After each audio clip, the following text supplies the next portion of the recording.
Scambiarsi informazioni, mettere a disposizione l'esperienza, guardare al futuro. La visita dei 9 medici cinesi, rappresentanti della Croce Rossa e del governo, che in questi giorni sono a Padova per incontrare sanitari e dirigenti, sta avendo un grande successo.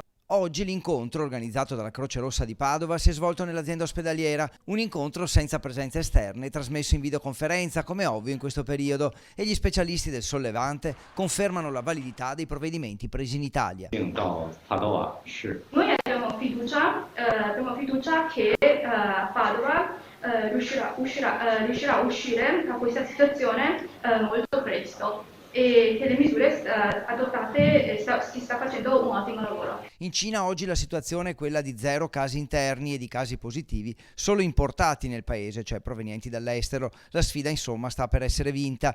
Il rappresentante del governo cinese ricorda come gli italiani abbiano portato aiuti e soccorsi in occasione dell'ultimo terremoto, per questo è doveroso rispondere. I 3 ospedali provvisori allestiti in Cina stanno per essere chiusi. La terapia intensiva è la vera sfida e lo snodo chiave dell'emergenza. La quarantena obbligatoria in casa è importante, ma secondo i medici cinesi potrebbe non bastare. Il sistema attuale è molto efficiente, però se poi riscontrano dei contagi all'interno della famiglia o tra i contatti stretti, allora forse bisogna anche tenere le ipotesi di modificare alcuni accorgimenti attuali. Quanto all'azienda sanitaria padovana, il direttore generale Luciano Flor racconta le iniziative e rivendica l'importanza di aver effettuato i tamponi a tutti i medici del reparto di pediatria, evitando così la chiusura dell'ospedale.